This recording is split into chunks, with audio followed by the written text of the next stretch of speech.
আসসালামু আলাইকুম। মাসুরাস কুকিং ডায়েরিতে আরও একবার স্বাগতম। আমার আজকের রেসিপি বাটার গার্লিক চিকেন। বিকালের নাস্তায় বা বাড়িতে মেহমান আসলে বানিয়ে ফেলতে পারেন এই বাটার গার্লিক চিকেন।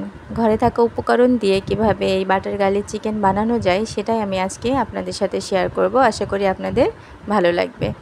এখানে আমি মুরগির বুকের মাংস নিয়েছি, হাড় ছাড়া। সেটা পরিষ্কার করে ধুয়ে ছুরিটা একটু কাট করে খেয়াল করে দেখেন এভাবে কেটে নিয়েছি। প্লিজ ভিডিওটা না টেনে শুরু থেকে শেষ পর্যন্ত দেখবেন, তারপরে দেখবেন কত সহজে ঘরে থাকা উপকরণ দিয়ে আমরা এই খাবারগুলা বানাতে পারি। বাটার গার্লিক চিকেন বা চিলি চিকেন, যেটা আমরা রেস্টুরেন্ট থেকে অনেক টাকা দিয়ে কিনে খাই,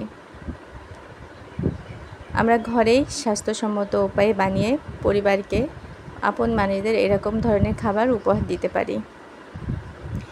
এখন আমি এটা ম্যারিনেটের জন্য উঠিয়ে নিচ্ছি এবং ম্যারিনেট করব খুব অল্প উপকরণ দিয়ে, দেখলেই বুঝতে পারবেন। প্রথমে দিয়ে দিচ্ছি স্বাদ মতো লবণ। এখানে 500 চিকেন আছে, সেজন্য হাফ চামচ দিয়েছি। হাফ চামচ গোলমরিচের গুঁড়া, হাফ চামচ চিলি ফ্লেক্স, 1 চামচ রসুন বাটা, 1 চামচ সাদা তেল দিয়ে আমি এখন এটা ম্যারিনেট করে 2 মিনিটের জন্য রেখে দিব। 2 মিনিট পরে আমি 2 চামচ কর্নফ্লাওয়ার ভালোভাবে চিকেনের সাথে মাখিয়ে নিচ্ছি। কর্নফ্লাওয়ারটা মাখালে যখন আমি চিকেনটা শ্যালো ফ্রাই করব তখন সুন্দর একটা কালার আসবে। চুলোয় প্যান বসানো ছিল, গরম হয়ে গেছে, তেল দিয়ে দিচ্ছি। তেলটা গরম হয়ে গেছে, এখন আমি চিকেনটা দিয়ে দিচ্ছি। চিকেনটা আমি শ্যালো ফ্রাই করে নিব 4 থেকে 5 মিনিটের জন্য, এবং এ পর্যায়ে চুলার জাল অবশ্যই লো টু মিডিয়াম থাকবে। এক সাইড হয়ে গেছে, আমি অন্য সাইড দিয়ে দিচ্ছি।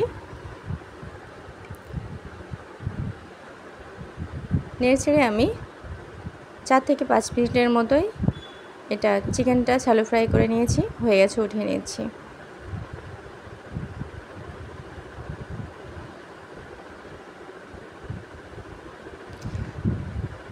প্যানে আমি বাটার অ্যাড করে দিলাম, বাটারটা গলিয়ে নিচ্ছি। বাটার গলানো হয়ে গেলে আমি এখানে 2 চামচ রসুন কুচি দিয়ে দিচ্ছি। অবশ্যই রসুনটা আমি অনেকক্ষণ ভাজবো না, 20 থেকে 30 সেকেন্ড ভাজবো, না হলে তিতা হয়ে যেতে পারে। তারপর আমি 1 চামচ কর্নফ্লাওয়ার অ্যাড করে দিচ্ছি। কর্নফ্লাওয়ার দেওয়ার পরে আমি 1 মিনিট মতো এটা নাড়বো, কাঁচা যে ভাবটা সেটা চলে যাওয়া অবধি।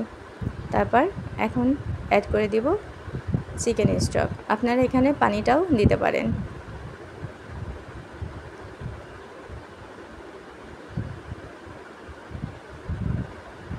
এ পর্যায়ে আমি 1 চামচ রোজমেরি দিয়ে দিচ্ছি। আপনারা এখানে অরিগানোও দিতে পারেন। হাফ চামচ গোলমরিচের গুঁড়া, স্বাদ মতো লবণ, আর হাফ চামচ চিলি ফ্লেক্স। চিলি ফ্লেক্সের জন্য বাটার গার্লিক চিকেনটা অসম্ভব মজা লাগে, অবশ্যই ট্রাই করবেন গোলমরিচ এবং চিলি ফ্লেক্সটা দেওয়ার জন্য। আমি চিকেনগুলা দিয়ে দিচ্ছি। এ পর্যায়ে রান্না করতে খুব কম সময় লাগে।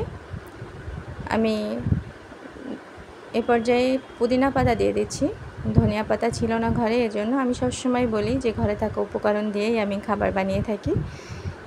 তো আজ সব পর্বেই আমি সেটাই চেষ্টা করি। হয়ে গেছে প্রায়, দেখেন কতটা সিল্কি একটা টেক্সচার আসছে, খেতে কিন্তু অসম্ভব মজা ছিল। একবার হলেও পরিবারে এরকম একটা খাবার সবাই মিলে খাবেন, দেখবেন সবাই অনেক পছন্দ করবে। মাংস তো আমরা সবসময় ঝাল রান্না করে খাই, এরকম ভিন্ন ভিন্ন স্বাদে যদি বানিয়ে রান্না করে দেয়া হয় তাহলে রেস্টুরেন্টের প্রতি ঝোঁকটা কমে যায়। ঘরেই আমরা স্বাস্থ্যকর খাবার বানাতে পারি এবং পরিবারকে উপহার দিতে পারি। আমার ভিডিওর কোনো অংশ যদি আপনাদের ভালো লেগে থাকে প্লিজ লাইক, শেয়ার এবং কমেন্টস করে জানাবেন কেমন হলো, আর সাবস্ক্রাইব করে বন্ধু হয়ে পাশে থাকবেন।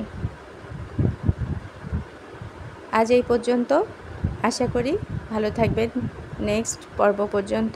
আল্লাহ হাফেজ।